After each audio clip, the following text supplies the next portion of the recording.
Good morning. পরীক্ষা প্রস্তুতি YouTube চ্যানেলে তোমাদের সকলকে আর একবার ওয়েলকাম। WPSI 12 তারিখ পরশুদিন পরীক্ষা। তো তার আগে তোমাদেরকে বলেছিলাম যে স্ট্যাটিক জিকে, কারেন্ট অ্যাফেয়ার্স বা অন্যান্য সাবজেক্টগুলো একবার রিভিশন করিয়ে দেওয়ার চেষ্টা করব, কিন্তু অসুস্থতার কারণে সেটা পারিনি। তো অনেক কষ্ট তোমাদের জন্য। কারেন্ট অ্যাফেয়ার্স চেষ্টা করছি যে যতটা পারা যায় কভার করে দেওয়া। তো দেখে নাও যে কারেন্ট অ্যাফেয়ার্স থেকে মোটামুটি 3 থেকে 4খানা কোশ্চেন এক্সপেক্ট করতে পারো। তার জন্য খুব একটা বেশি ডেপথে পড়া দরকার নেই। ওপর যেগুলো পড়ছি এখান থেকে মোটামুটি 2-3টা হয়তো কমন পেয়ে যেতে পারো, বা প্রিভিয়াস ইয়ারগুলোতে এরকম হয়েছে যে এইগুলোর মধ্যে এরকম ধরনের টপিকের মধ্যে, যেমন ক্লার্কশিপের ক্ষেত্রেও একদিনের যে তোমাদের একটা ভিডিও দিয়েছিলাম সেখানে 3খানা টপিক মানে 3টে কোশ্চেন কমন ছিল। তো শুরু করার আগে বলে দিই যে আমাদের 13 তারিখ থেকে WPSI মেন এবং সেই সঙ্গে যে KPSI মেন স্পেশাল দুটো ব্যাচই শুরু হয়ে যাবে। যারা মেনের জন্য স্পেশালি মেনের জন্য অ্যাডমিশন নেবে তারা 77974277 এই নম্বরে হোয়াটসঅ্যাপে কন্ট্যাক্ট করে দিতে পারো। যারা অফলাইনে আসতে চাও, অফলাইনের ক্ষেত্রে অ্যাড্রেস হচ্ছে বহরমপুর মুর্শিদাবাদ। যদি আমি 12 তারিখে আরেকবার ভিডিওতে তোমাদেরকে বলে দেবো। তো দেখে না যে কারেন্ট অ্যাফেয়ার্স নতুন যে সমস্ত নিযুক্ত হয়েছে পদাধিকারী সেইগুলো থেকে কিছু কোশ্চেন আছে, যেমন হচ্ছে ইউআইডিএআই অর্থাৎ unique identification authority of India, যার চেয়ারম্যান হয়েছে কে ভুবনেশ কুমার। অ্যাসোক্যামের নতুন সেক্রেটারি হয়েছে general Manish Singhal. ISRO Indian space research অর্গানাইজেশনের নতুন চেয়ারম্যান ডক্টর ভি নারায়ণন। একই সঙ্গে বলে দিই যে ইসরো যেটা 1969 অর্থাৎ 1969 সালে ইসরোর প্রতিষ্ঠা হয়েছিল, যার প্রধান দপ্তর রয়েছে সেটা হচ্ছে ব্যাঙ্গালোরের প্রধান দপ্তর রয়েছে। এবং ইসরোর প্রতিষ্ঠাতা ছিল বিক্রম সারাভাই। এই কোশ্চেন গুলো পরীক্ষায় আসে। পরের প্রশ্ন হচ্ছে গুগল ইন্ডিয়ার নতুন কান্ট্রি ম্যানেজার এবং ভাইস প্রেসিডেন্ট হয়েছে প্রীতি লেবানন। ভারতের নতুন রাজস্ব সচিব বরুণেশ চাওলা। ফিকি এর প্রেসিডেন্ট হচ্ছে Harshvardhan Agarwal. Controller and auditor জেনারেলের প্রধান হচ্ছে কে সঞ্জয় মূর্তি। ভারতের সংবিধানের 148 নম্বর ধারাতে ট্যাগ সম্পর্কে আলোচনা করা আছে। NATO North Atlantic treaty organization. তো ন্যাটোর সেক্রেটারি জেনারেল হচ্ছে মার্ক রুট। ভারতের 51তম প্রধান বিচারপতি সঞ্জীব খান্না। এখানে একটা জিনিস বলে দিই যে অবশ্যই বর্তমানে যিনি রয়েছেন সেটা হচ্ছে বি.আর. গভৈ। এবার দেখে নেবে কোশ্চেন, হয়তো আগে যদি কোশ্চেন সেট হয়ে থাকে কততম বলছে সেরকম দেখে নেবে যে 51তম ছিলেন সঞ্জীব খান্না, তারপরে এখন বর্তমানে রয়েছে বি.আর. গভৈ। রিজার্ভ ব্যাংক অফ ইন্ডিয়ার গভর্নর হচ্ছে Sanjay Malhotra. Satyajit Ray life time achievement পুরস্কার পেয়েছেন। একই সঙ্গে অভিনেত্রী এবং সেই সঙ্গে হচ্ছে পরিচালক অপর্ণা সেন। কৃষিতে যুগান্তকারী, ভীষণ ইম্পর্টেন্ট এটা, কৃষিতে যুগান্তকারী উদ্ভাবনের জন্য পদ্মশ্রী পুরস্কার পেয়েছেন হরিমান শর্মা, যাকে ভারতের আপেল ম্যান বলা হয়। 34তম ব্যাস সম্মান পেয়েছেন লেখিকা সূর্যবালা। দাদা সাহেব ফালকে পুরস্কার মিঠুন চক্রবর্তী। 2024-এর রসায়নে নোবেল পুরস্কার পেয়েছেন ডেভিড বেকার, জন জাম্পার এবং হচ্ছে ব্রিটন ডেনিস। সাহিত্যে পেয়েছেন দক্ষিণ আফ্রিকার হেন ক্যাং। শান্তিতে হয়েছে জাপানের নিহন হিডাঙ্কিও। নেক্সট কোশ্চেন আছে 14তম মহারত্ন মর্যাদা, যে নবরত্ন, মিনিরত্ন, মহারত্ন যে ক্যাটাগরিতে ভাগ করা হয়েছে তার মধ্যে হিন্দুস্তান অ্যারোনটিক্স লিমিটেড অর্থাৎ সংক্ষেপে HAL, এই কোম্পানি 14তম মহারত্নের মর্যাদা পেল।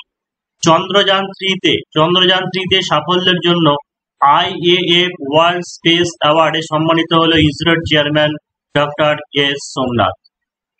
অর্থাৎ এটা বললাম বর্তমানে যিনি রয়েছেন PR নারায়ণ, ইসরোর চেয়ারম্যান, কিন্তু যেটা হচ্ছে চন্দ্রযান 3-তে সাফল্যের জন্য IAF ওয়ার্ল্ড স্পেস অ্যাওয়ার্ড সম্মানিত পেয়েছেন তিনি হচ্ছেন doctor S Somnath. European space agency এর প্রভা3 মিশন সফলভাবে লঞ্চ করলো ইসরো। দেখবে একটা ইসরো বা DRDO যে সমস্ত স্যাটেলাইট বা যেগুলো উৎক্ষেপণ করে সেখান থেকে প্রশ্ন আসার সম্ভাবনা থাকে, বা কোথা থেকে, এক হচ্ছে উড়িষ্যার চাঁদিপুর বা হচ্ছে অন্ধ্রপ্রদেশের শ্রীহরিকোটা, এরকম জায়গা থেকে প্রশ্ন আসে।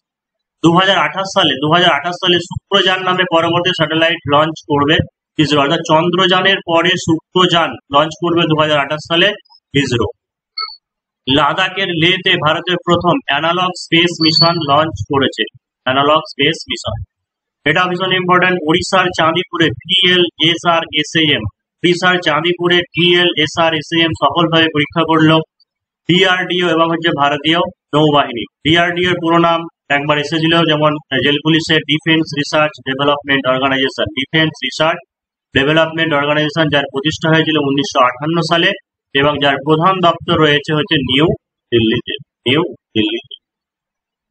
সম্প্রতি ভারত সফর করেছেন সিঙ্গাপুরের রাষ্ট্রপতি মিস্টার থারমান শানমুগারাটম। এই নামগুলো মনে রাখা মুশকিল, হয়তো কোন দেশের সেটা দিতে পারে। সিঙ্গাপুরের রাষ্ট্রপতি এসেছে। ইন্দোনেশিয়ার সাথে ব্রাহ্মোস মিসাইল এক্সপোর্ট ডিল স্বাক্ষর করলো ভারত। ইন্দোনেশিয়ার সঙ্গে ব্রাহ্মোস মিসাইল ডিল এক্সপোর্ট করলো ভারত। ঘূর্ণিঝড়, এটা ভীষণ ইম্পর্টেন্ট, যে ঘূর্ণিঝড় দানা বা টানা এর নামকরণ করেছে কোন দেশ? কাতার। এরকম ধরনের কোশ্চেন গুলো দেখবে বেশি আসে পুলিশের পরীক্ষায়। কাতার, আরবি ভাষায় এর শব্দ অর্থ হচ্ছে উদারতা। অন্ধ্রপ্রদেশের বিশাখাপত্তনমে ভারতের প্রথম গ্রিন হাইড্রোজেন হাব এর ভিত্তিপ্রস্তর স্থাপন করলেন প্রধানমন্ত্রী নরেন্দ্র মোদী। ষাঁড়কে বশ মানানোর জন্য জালিকাট্টু উৎসব শুরু হলো তামিলনাড়ুতে। সম্প্রতি গুজরাটের ভাটনগরে আর্কিওলজিক্যাল এক্সপেরিমেন্টাল মিউজিয়ামের উদ্বোধন করলেন কেন্দ্রীয় স্বরাষ্ট্রমন্ত্রী অমিত শাহ। সম্প্রতি জিআই ট্যাগ পেয়েছে আন্দামান নিকোবর দ্বীপপুঞ্জের ভার্জিন কোকোনাট অয়েল। উত্তরাখণ্ড প্রথম রাজ্য হিসাবে ইউনিফর্ম সিভিল কোড চালু করল উত্তরাখণ্ড। পরের প্রশ্ন কি আছে, যে রামসার কনভেনশনের অধীনে ওয়েটল্যান্ড সিটি হিসাবে আন্তর্জাতিক স্বীকৃতি পাওয়া প্রথম ভারতীয় শহর হয়ে উঠল ইন্দোর এবং উদয়পুর। সম্প্রতি জিআই ট্যাগ পেল গুজরাটের সাংস্কৃতিক হস্তশিল্প ধারচুলা। ভারতের 57তম, এটাও ইম্পর্টেন্ট, 57তম টাইগার রিজার্ভ হিসেবে ঘোষিত হলো মধ্যপ্রদেশের রাতাবানি টাইগার রিজার্ভ। রাজস্থানের যোধপুরে সর্দার বল্লভভাই প্যাটেলের, এটাও ইম্পর্টেন্ট, যে রাজস্থানের যোধপুরে সর্দার বল্লভভাই প্যাটেলের মূর্তি উন্মোচন করা হলো। মূর্তি উন্মোচন করলেন কেন্দ্রীয় স্বরাষ্ট্রমন্ত্রী অমিত শাহ। সর্দার বল্লভভাই প্যাটেলকে আয়রন ম্যান অফ ইন্ডিয়া বলা হয়। আয়রন ম্যান তাকে বলা হয়, এটাও প্রশ্ন আছে সর্দার বল্লভভাই প্যাটেল। 2025 সালে প্রজাতন্ত্র দিবসের থিম ছিল স্বর্ণিম ভারত এবং বিরাসত আর বিকাশ। স্বর্ণিম ভারত, বিরাসত আর বিকাশ। প্রথম মহিলা ফাইটার পাইলট হিসাবে তেজস ফাইটার ফ্লিট চালাতে যাচ্ছেন স্কোয়াড্রন লিডার মোহনা সিং। কোন মহিলা কেউ যদি দেশের গুরুত্বপূর্ণ কাজের ক্ষেত্রে ট্রেন্ডিং এ আসেন বা কোনো গুরুত্বপূর্ণ পদাধিকারী, তাহলে সেই ক্ষেত্রে প্রশ্ন আসার সম্ভাবনা থাকে। আন্দামান নিকোবর দ্বীপপুঞ্জের রাজধানী পোর্ট ব্লেয়ার এর নাম পরিবর্তন করে রাখা হলো শ্রী বিজয়পুরম। সম্প্রতি পুলিশ ফোর্স মহিলাদের জন্য 33% সংরক্ষণ ঘোষণা করা হয়েছিল রাজস্থান সরকার। এবার দেখবে যে সামরিক মহড়া, এখান থেকে প্রশ্ন আছে। যুদ্ধ অভ্যাস 2024 সামরিক মহড়া ভারত আমেরিকার মধ্যে আছে। Maritime bilateral exercise Bharat Singapore. অগ্নি ওয়ারিয়র ভারত এবং সিঙ্গাপুর। পঞ্চম ভিনভ্যাক্স ভারত আর ভিয়েতনাম। ভিনভ্যাক্স ভারত ও ভিয়েতনাম। 15তম বজ্রপ্রহার ভারত এবং আমেরিকা। গ্যারেন্টি যদি দেয় সামরিক মহড়া, এর মধ্যেই গমন করবে। গারুদ আসক্তি 2024 ভারত ও ইন্দোনেশিয়া। সূর্য কিরণ ভারত ও নেপাল। স্লিনেক্স ভারত ও শ্রীলঙ্কা। সিনব্যাক্স ভারত ও কম্বোডিয়া। সম্প্রতি কেরালাকে পরাজিত করে সন্তোষ ট্রফি জিতেছে। সন্তোষ ট্রফি জিতেছে পশ্চিমবঙ্গ। ইম্পর্টেন্ট। দ্রুততম ভারতীয় হিসেবে 200 টেস্ট উইকেট লাভ করেন জসপ্রীত বুমরা। একদিনের ক্রিকেটে ভারতীয় মহিলা হিসেবে দ্রুততম সেঞ্চুরি করলেন স্মৃতি মান্ধনা। একদিনের ক্রিকেটে ভারতীয় মহিলা হিসেবে দ্রুততম সেঞ্চুরি করলেন স্মৃতি মান্ধনা এবং তিনি ICC women ODI cricketer of the year হিসেবে মনোনীত হয়েছে। বিদর্ভকে পরাজিত করে পঞ্চমবার বিজয় হারারে ট্রফি জিতল কর্ণাটক। এটাও ভীষণ ইম্পর্টেন্ট। নেপালকে পরাজিত করে খোখো ওয়ার্ল্ড কাপ 2025 জিতল ভারত পুরুষ এবং মহিলা উভয় বিভাগে। যে খোখো ওয়ার্ল্ড কাপ 2025 যেটা নেপালকে হারিয়ে ভারত জয়লাভ করেছে পুরুষ বিভাগ এবং মহিলা বিভাগ দুটোতে। 38তম ন্যাশনাল গেমসের উত্তরাখণ্ডের দেরাদুনে উদ্বোধন করলেন প্রধানমন্ত্রী নরেন্দ্র মোদী। তো এটা দিতে পারে যে 38তম ন্যাশনাল গেমস কোথায় অনুষ্ঠিত হয়েছে? উত্তরাখণ্ডের Dehradun. Hero India winter game 2025 অনুষ্ঠিত হবে কোথায়? লাদাখ এবং জম্মু কাশ্মীরে, লাদাখ এবং জম্মু কাশ্মীর। কলকাতার ইডেন গার্ডেন স্টেডিয়ামের নামকরণ করা হবে ভারতের কিংবদন্তি ঝুলন গোস্বামীর নামে। 2025 সালের খেলো ইন্ডিয়া ইউথ গেম এবং খেলো ইন্ডিয়া প্যারা গেমস আয়োজন করতে বিহার। 15তম ইরানি কাপ জিতল মুম্বাই। পুরুষ ও মহিলা বিভাগের ব্যালন ডিওর 2024 পুরস্কার জিতেছেন স্পেনের রড্রি এবং আইটানা বনমাটি। 10ম ভারতীয় বোলার হিসেবে 400টি আন্তর্জাতিক উইকেট নিয়েছে জসপ্রীত বুমরা।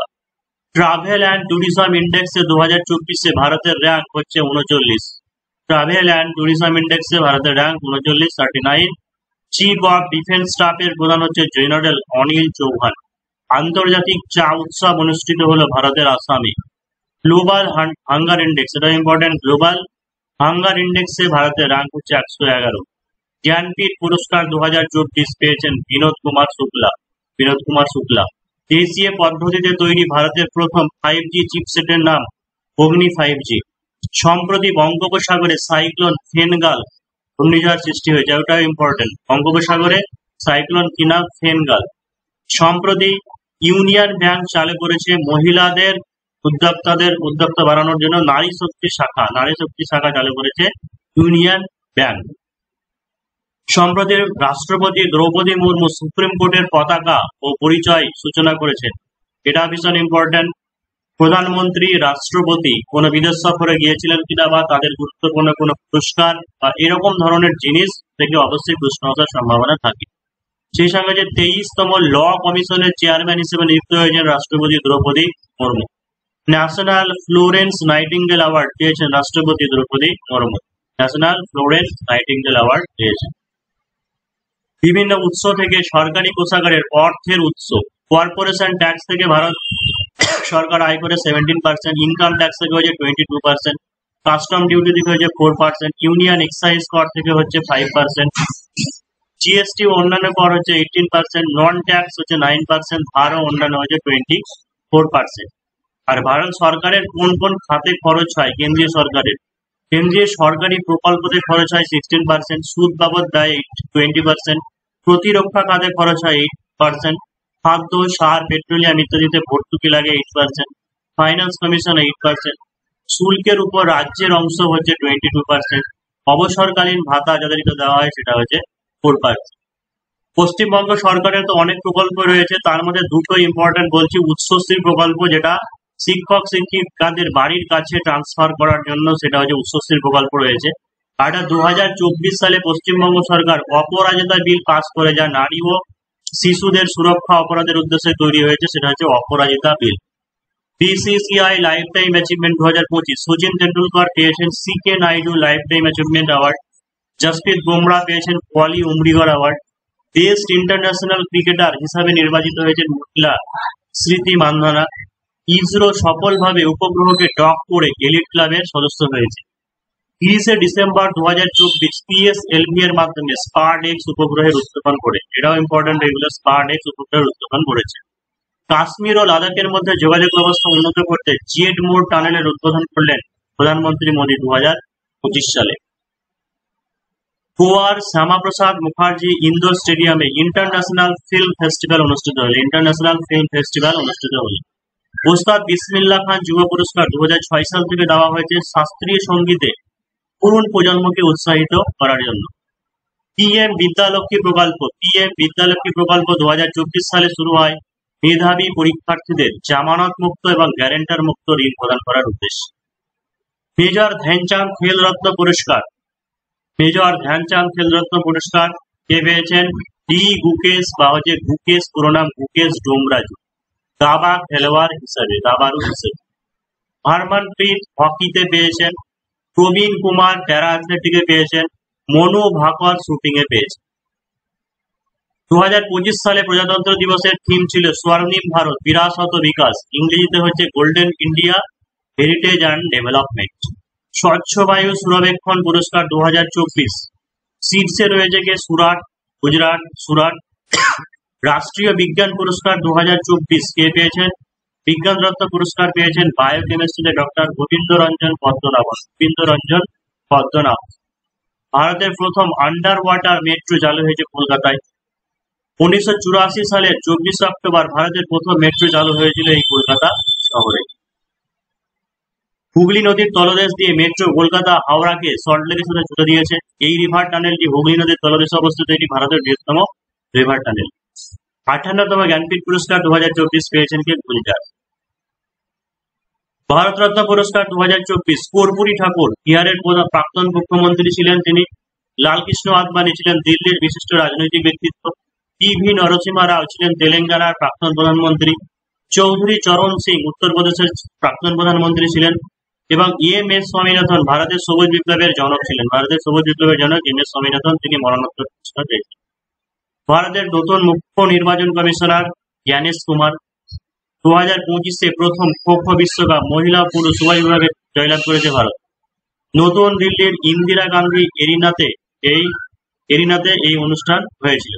পুরুষের ফাইনালে ভারত নেপালকে হারিয়ে জয়লাভ করেছে। মোদি গয়ানা এবং ডোমিনিকা থেকে সর্বোচ্চ সম্মান পেলেন। ফুটবলের সব থেকে মর্যাদাপূর্ণ পুরস্কার ব্যালন ডি'র পুরস্কার পেলেন ম্যানচেস্টার সিটি স্পেনের রড্রি। 2007 সালের পর 17 বছর অপেক্ষার অবসান ঘটিয়ে ভারত টি-20 বিশ্বকাপে জিতলেন দ্বিতীয়বারের জন্য দক্ষিণ আফ্রিকাকে হারিয়ে। মিয়ামির হার্ড রক স্টেডিয়ামে আর্জেন্টিনা 16তম কোপা আমেরিকা জিতল। 96তম অস্কার পুরস্কার 2024 পেয়েছেন সেরা ছবি ওপেনহাইমার। কম্বোডিয়ার প্রাণকেন্দ্রে অবস্থিত আঙ্কর ভাট মন্দির পৃথিবীর 8ম আশ্চর্যতম হিসেবে পরিগণিত হল।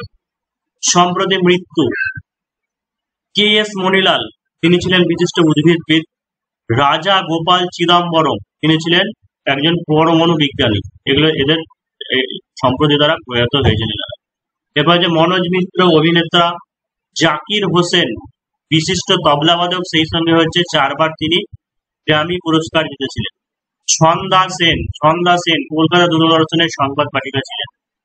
ইউআইডিএআই অলরেডি আগে আলোচনা করেছি। প্রথমে ভুবনেশ কুমার, ইসরোর চেয়ারম্যান বর্তমানে রয়েছে ডক্টর ভি নারায়ণ। অ্যাসোক্যামের নতুন সেক্রেটারি হচ্ছে মণি সিংহল। গুগল ইন্ডিয়ার নতুন কান্ট্রি ম্যানেজার ভাইস প্রেসিডেন্ট প্রীতি লেবানন। ক্যাগের হচ্ছে কে সঞ্জয় মূর্তি। Satyajit Ray life time achievement award পেয়েছেন পরিচালিকা এবং অভিনেত্রী অপর্ণা সেন। 34তম ব্যাস সম্মান পেয়েছে লেখিকা সূর্যবালা। নেক্সট দেখবে আসন্ন খেলাধুলা, এই জায়গা থেকে একটা প্রশ্ন আসার সম্ভাবনা থাকে। তো গ্রীষ্মকালীন অলিম্পিক, প্রথমে আসছে গ্রীষ্মকালীন অলিম্পিক 2024, তো প্যারিস ফ্রান্স হয়ে গেছে। নেক্সট মনে রাখবে 2028 সাল লস অ্যাঞ্জেলস মার্কিন যুক্তরাষ্ট্র। 2028 গ্রীষ্মকালীন অলিম্পিক হবে লস অ্যাঞ্জেলস মার্কিন যুক্তরাষ্ট্র। 32 পড়া দরকার নেই। এরপরে যে শীতকালীন অলিম্পিক 2026 মিলান এবং কাটিনা ইতালি। নেক্সট হচ্ছে গ্রীষ্মকালীন এশিয়ান গেমস 2026। গ্রীষ্মকালীন এশিয়ান গেমস 2026 হবে নাওগা, জাপান। আর শীতকালীন এশিয়ান গেম 2025 হবে হারবিন, চীন। নেক্সট হচ্ছে ফুটবল বিশ্বকাপ 2026 অনুষ্ঠিত হবে কানাডা, মেক্সিকো এবং হচ্ছে মার্কিন যুক্তরাষ্ট্র। এরপর হচ্ছে ক্রিকেট বিশ্বকাপ 2027 দক্ষিণ আফ্রিকা, জিম্বাবুয়ে, নামিবিয়া। 2031 শিডিউলও হয়ে আছে, এটা আগে পড়ে রাখবে, ভারত এবং হচ্ছে বাংলাদেশ। আর যেটা ভারতে হবে সেগুলো তো ভালো করে পড়তেই হবে। ক্রিকেট মহিলা বিশ্বকাপ 2025, এটা হবে ভারতে। পুরুষ টি-20 বিশ্বকাপ 2026 ভারত শ্রীলঙ্কা। এটা অলরেডি ক্লার্কশিপের পরীক্ষাতে এসেছিল এবং কমন পেয়েছিল এর আগে যারা দেখেছিল ভিডিওটা, যে পুরুষ টি-20 বিশ্বকাপ 2026 ভারত ও শ্রীলঙ্কা। টি-20 মহিলা বিশ্বকাপ 2026 হবে ইংল্যান্ডে। হকি বিশ্বকাপ 2026 বেলজিয়াম ও নেদারল্যান্ডে। তারপর হচ্ছে ব্যাডমিন্টন চ্যাম্পিয়নশিপ 2026 ভারত। পুরস্কার ভারতরত্ন অলরেডি আলোচনা করে দিয়েছি। এবার পদ্মবিভূষণ, এটা আলোচনা করে দিই, যে পদ্মবিভূষণ 2024 তো পদ্মবিভূষণে শ্রী ধুব্বুর নাগেশ্বরা রেড্ডি মেডিসিন তেলেঙ্গানা বাড়ি পেয়েছেন। তারপরে হচ্ছে justice Jagdish Singh public affairs এর জন্য। কুমুদিনী রজনীকান্ত আর্টস বিভাগে পেয়েছে। আর হচ্ছে বাসুদেবান নায়ার লিটারেচার এডুকেশন বিভাগে। Shri Osamu Suzuki trade industry Japan. Sharda Singh হচ্ছে আর আর্ট বিহারের। এবার দেখো যে পদ্মভূষণ অর্থাৎ পদ্মবিভূষণ, তারপরে হচ্ছে পদ্মভূষণ, এগুলো অনেক নাম আছে।